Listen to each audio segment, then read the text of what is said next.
আসসালামু আলাইকুম, welcome to Salma's kitchen. আজকে আমি হাতে বিট করে চুলায় চকলেট কেক তৈরি করব। হাতে বিট করে চুলায় চকলেট কেক তৈরি করার অনেক রিকোয়েস্ট আমি পেয়েছি চকলেট কেকের এই রেসিপিটা, সেজন্যই আজকে আমি করছি। হাতে বিট করে চুলায় চকলেট কেক তৈরি করতে যে উপকরণগুলো লাগবে সেগুলো হচ্ছে 1 কাপ চিনি, 1 কাপ রান্নার তেল। আমি এখানে রান্নার তেল নিয়েছি, আপনারা চাইলে এর বদলে ঘি অথবা বাটারও নিতে পারেন। 1 কাপ পরিমাণ অল পারপাস ফ্লাওয়ার অর্থাৎ ময়দা নিয়েছি। 1 কাপের 3 ভাগের 1 ভাগ পরিমাণ কোকো পাউডার নিয়েছি। কোকো পাউডারটা একটু ভালো ব্র্যান্ডের হলে কেকের টেস্টটা ভালো আসে। আর লাগবে রুম টেম্পারেচারে থাকা 3টি ডিম। ডিমগুলোকে আমি ফেটে নিয়েছি। চেষ্টা করবেন ডিমগুলো যেন একটু বড় সাইজের হয়, কারণ এই কেকের ক্ষেত্রে চিনি, তেল, ময়দা এবং ডিম এই 4টা উপকরণের পরিমাপ যদি সমান হয় তাহলে কেকটা একেবারে পারফেক্ট হবে। 1 কাপ ময়দার যে ওজন 3টা বড় সাইজের ডিমের ওজন একই হয়, সেজন্য ডিমটা একটু বড় সাইজের হলে দুটোর মাপ সমান হয় এবং তাতে করে কেকটাও সুন্দর হয়। আর লাগবে ভ্যানিলা এসেন্স 1 চা চামচ পরিমাণ, একটি ইনস্ট্যান্ট কফি। আমি এখানে নেসক্যাফের ইনস্ট্যান্ট কফি নিয়েছি। যে কোনো ব্র্যান্ডের যে কোনো কফি হলেই হবে। আমি এই রেসিপির ক্ষেত্রে 1 টেবিল চামচ পরিমাণ কফি ব্যবহার করব। আর লাগবে 1 চিমটি পরিমাণ লবণ, 1 চা চামচ পরিমাণ বেকিং পাউডার, 2 টেবিল চামচ পরিমাণ গুঁড়া দুধ, 2 টেবিল চামচ পরিমাণ চকলেট সিরাপ। এই চকলেট সিরাপটা দিলে পরে কেকের কালার এবং ফ্লেভার দুটোই ভালো আসে। যদি না থাকে তাহলে না দিলেও চলে, সেক্ষেত্রে কোকো পাউডারের পরিমাণটা আর 2 টেবিল চামচ পরিমাণ বাড়িয়ে দিলেই হবে। আর লাগবে পরিমাণ মতো তরল দুধ। দুধের পরিমাপটা আমি বলছি না, কারণ এটা যখন বেটারটা তৈরি করব তখন অল্প অল্প করে দিয়ে দেখব যতটুকু লাগবে ঠিক সেই পরিমাণই ব্যবহার করব। এই হচ্ছে উপকরণ। এখন আমি যে পাত্রে কেকটা বেক করব সেই পাত্রের মধ্যে একটি A4 সাইজের কাগজ এভাবে দুপাশ দিয়ে কেটে তারপর এভাবে ভাঁজ করে এদিক দিয়ে বসিয়েছি এবং এই পাশ দিয়েও ভাঁজ করে এভাবে বসিয়ে এখন এটার নিচে এবং চারপাশে তেল ব্রাশ করে নেব। বাজারে এরকম আরও অনেক মোল্ড কিনতে পাওয়া যায়, ননস্টিকি মোল্ডও কিনতে পাওয়া যায়। হয়ে গেছে, এখন আমি এটা এক সাইডে রেখে দেব। এখন আমি শুকনো উপকরণগুলো একটি চিকন চালনি দিয়ে চেলে নিব।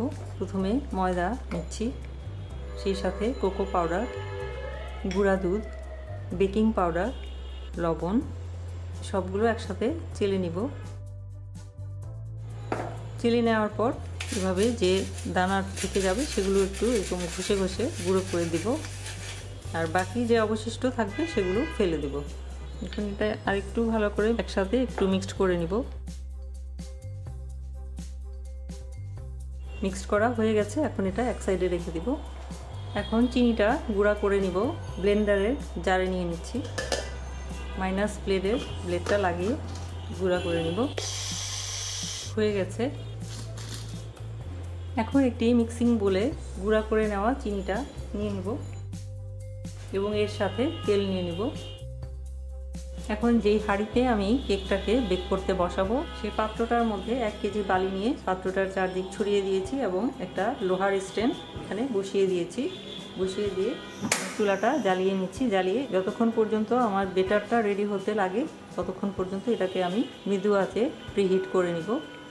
এখন চিনি হাত দিয়ে ভালো করে বিট করব, জোরে জোরে বিট করতে করতে এটা একেবারে সাদা হয়ে যাবে, তখনই বোঝা যাবে যে বিট করা হয়ে গেছে। চিনিটা যেহেতু একটু লাল চিনি, একটু লালচে হবে, এটা আমাদের দেশি চিনি, এটা একটু লালচে হয়। তেল আর চিনি মিক্সড করা হয়ে গেছে। এভাবে যখন এরকম ঘন একটা মিশ্রণ হবে এবং হাত দিলে বোঝা যাবে যে চিনিটা প্রায় গলে গেছে, তখনই বোঝা যাবে যে এখন ডিম দেওয়ার সময় হয়ে গেছে।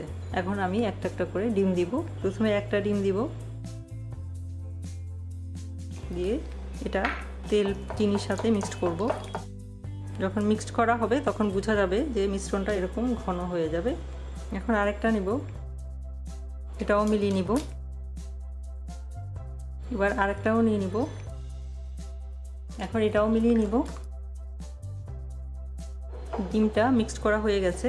যখন নিচে হাত দিয়ে বোঝা যাবে যে চিনি একেবারেই গলে গেছে, হাতে একেবারেই চিনি লাগছে না, তখনই বোঝা যাবে যে এটা হয়ে গেছে।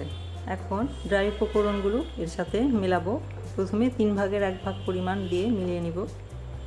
ড্রাই উপকরণগুলো মেলানোর সময় একদিকে ঘোরাতে হবে, দুই দিকে ঘোরানো যাবে না। 3 ভাগের 1 ভাগ মেলানো হয়ে গেছে। এখন দ্বিতীয় ভাগও মেলানো হয়ে গেছে, তৃতীয় ভাগ দিয়ে দিচ্ছি।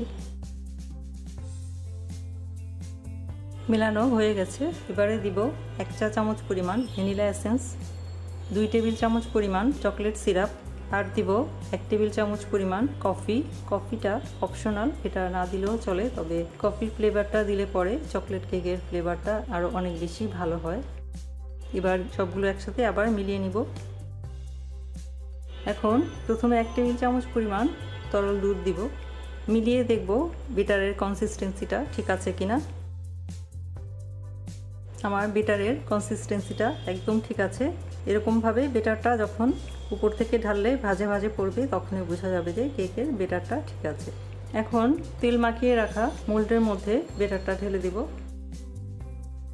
এখন মোল্ডটাকে ধরে একটু ট্যাপ করে নিতে হবে, এভাবে কয়েকবার ঝাঁকি দিতে হবে।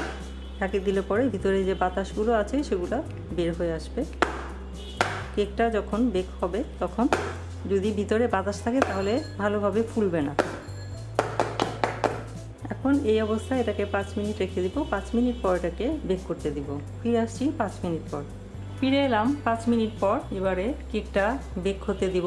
যে পাত্রটাতে আমি কেকটা বসাবো সেটা প্রিহিট হতে দিয়েছিলাম। পাত্রটা প্রিহিট হয়েছে কিনা সেটা বোঝার একটা উপায় হচ্ছে সাইড থেকে যখন একটু পানি ছিটা দিব তখন পানিটা সাথে সাথে শুকিয়ে যাবে, তখনই বোঝা যাবে যে পাত্রটা প্রিহিট হয়ে গেছে। এখন ঢাকনাটা তুলে বেটার নেওয়া মোল্ডটা হাঁড়ির ভিতরে স্ট্যান্ডের উপরে বসিয়ে দিলাম এবং ঢাকনা দিয়ে দিলাম, এবং ঢাকনার মধ্যে যে একটা ছিদ্র আছে সেটাকে একটি লবঙ্গ দিয়ে বন্ধ করে দিচ্ছি। এখন এই কেকটাকে প্রথমে 10 মিনিট হাই হিটে এবং এরপর 50 মিনিট একেবারে লো আঁচে বেক করব। ফিরে আসছি 10 মিনিট এবং 50 মিনিট অর্থাৎ 1 ঘন্টা পর। ফিরে এলাম 1 ঘন্টা পর। এবারে ঢাকনা তুলে চেক করে নিব কেকটা হয়েছে কিনা। একটি কাঠি ঢুকিয়ে চেক করে নিচ্ছি। কাঠিটা যেহেতু পরিষ্কার এসেছে তার মানে কেকটা হয়ে গেছে। এখন আমি চুলা বন্ধ করে দিয়ে কেকটা চুলা থেকে নামিয়ে নিচ্ছি। এখন কেকটা মোল্ড আউট করে নিচ্ছি। নিচে যে কাগজটা দিয়েছিলাম সেই কাগজটা ধরে এভাবে এক সাইড থেকে টান দিলেই পুরো কেকটা বের হয়ে আসবে। এখন সাইড থেকে কাগজটা খুলে নিলেই হলো। এবারে কেকটাকে স্লাইস করে নিব। তৈরি হয়ে গেল হাতে বিট করে চুলায় চকলেট কেক। এটা খুব সহজেই তৈরি করা যায়, কোনো বিটার লাগে না এবং ওভেনও লাগে না, আর বেটারটা তৈরি করতেও খুব বেশি ঝামেলা হয় না।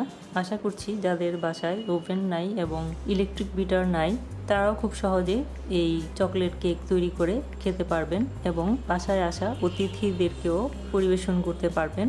চকলেট কেকটা বাচ্চাদের খুবই প্রিয় একটা কেক। এরকম একটা কেক তৈরি করে বাচ্চাদের দিলে বাচ্চারা খুব খুশি হয়ে মজা করে খাবে। আমি একটি পিস নিয়ে দেখাচ্ছি কতটা সুন্দর ফুলেছে এবং খুবই স্পঞ্জি। এই কেকটা যদি সংরক্ষণ করতে চান তাহলে ফ্রিজের বাইরে প্লাস্টিক রেপার দিয়ে মুড়িয়ে অথবা এয়ারটাইট বক্সে ঢুকিয়ে 2 থেকে 3 দিন এবং ফ্রিজের নর্মাল চেম্বারে 7 দিনের মতো রেখে খেতে পারবেন। আশা করছি অনেকের রিকোয়েস্ট আমি রাখতে পেরেছি। চকলেট কেকটা বানিয়ে খাবেন এবং কেমন হলো সেটা আমাকে জানাবেন। এতক্ষণ সাথে থেকে ভিডিওটি দেখার জন্য অসংখ্য ধন্যবাদ। ভিডিও ভালো লাগলে ফ্রেন্ডস এন্ড ফ্যামিলির সাথে শেয়ার করার অনুরোধ রইল। সবাই অনেক অনেক ভালো থাকবেন। আল্লাহ হাফেজ। আশা করি আমার এই ভিডিওটি আপনাদের কাছে ভালো লেগেছে। ভালো লাগলে অবশ্যই লাইক দেবেন, শেয়ার করবেন এবং আমার চ্যানেলকে অবশ্যই সাবস্ক্রাইব করতে ভুলবেন না এবং সাবস্ক্রাইব করে বেল বাটনে ক্লিক করবেন। সবাই অনেক অনেক ভালো থাকবেন, সুন্দর থাকবেন, সুস্থ থাকবেন এই কামনা করে আজকে এখানেই বিদায় নিচ্ছি। খোদা হাফেজ।